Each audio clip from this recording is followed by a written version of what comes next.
Hello and welcome back to my YouTube channel and to my vintage wedding series. In the midst of wedding season, I thought what could be more perfect than doing some updos, and I wanted to start with the French twist.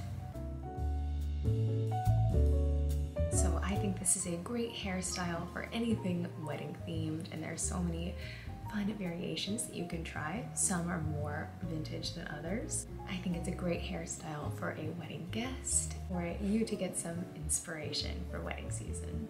As you can see, my hair is already set. You can prep your hair with a curling iron. You just don't want it to be stick straight with no product in it, otherwise it's going to be really difficult to handle. So you can either wear your rollers overnight or use a curling iron just to prep your hair with some large curls and then kind of brush it out. So for our French twist, we can start out by creating our hair sections. To create my hair sections, I'm using my rat tail comb, starting at the back behind the ear, creating our ear to ear parting. And I'm going to section that area away for now with a duckbill clip and repeat this process on the other side.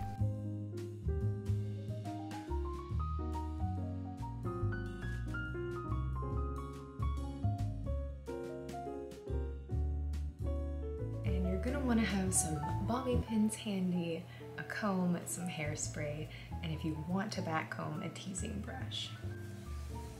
So now we want to just pull all the hair to this side.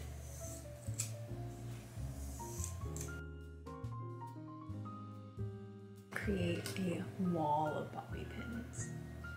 To ensure a good hold, you're going to want to use probably 6 to 8 bobby pins in this back section. Start by forming a line of pins straight up the back and then go back over those same pins with another bobby pin, forming a crisscross.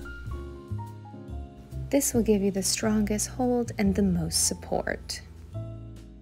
Once you feel like the hair is held in place, you can apply some hairspray.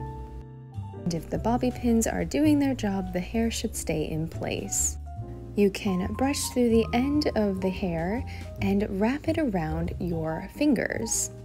We are creating the base of that French twist and rolling it up towards the back and securing it with bobby pins.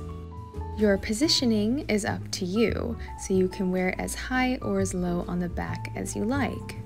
I'm adding a few bobby pins to start, and then I'm going to hold the hair in place with my duckbill clip for reference, while I add a few more bobby pins to support the bottom. And if you have hairpins, these are great for updos. I use a weaving method to connect those hairpins. Again, once you have enough pins in place, you can remove that anchor duckbill clip and position the tail end where you want it to be. Depending on your hair length, this tail end section may be longer or shorter than mine, but you can have fun with figuring out what you want to do with yours. And now is the part where you can kind of get creative and do what you want with the bang. This is kind of just like the base, and you can add more hair to it, add some swirls. You could finger wave this front part with your curling iron.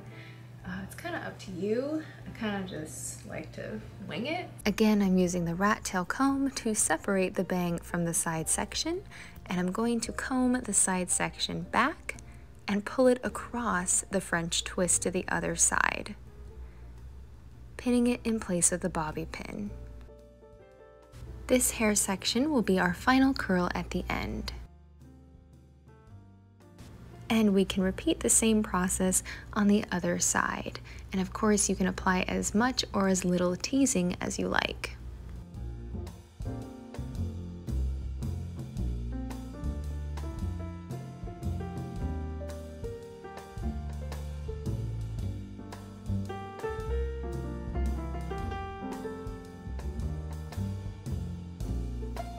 If you're trying to avoid using a lot of hairspray, you can use a spray bottle of water to get those flyaways.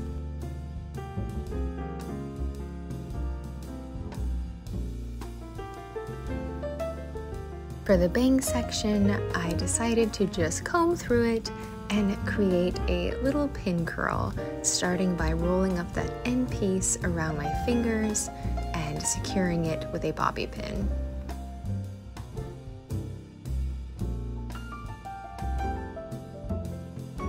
To assist with the shaping and getting the mold that I wanted for the hair, I did add a duckbill clip.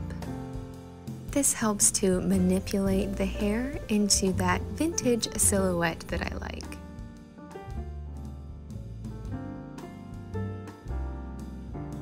I am using my Moroccan oil hairspray to secure this style, but if you do have a more firm hold spray, I would recommend you use that one. I did recently reorder the Kenra Volume hairspray, and I love having that one for updos.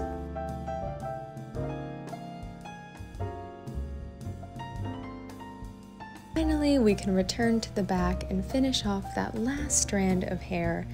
You can kind of play around with where you want the curls to go, but I basically just created another pin curl and pinned it in place near the top. Depending on how much hair you have and your hair length, you might want to make a few more curls. And if you're looking for that other hair section that we brought over, it is still there, it is on the side, and I'm kind of just blending it in, and I'm going to spray it in with some hairspray. And here is the outfit I've put together for my summer wedding guest attire.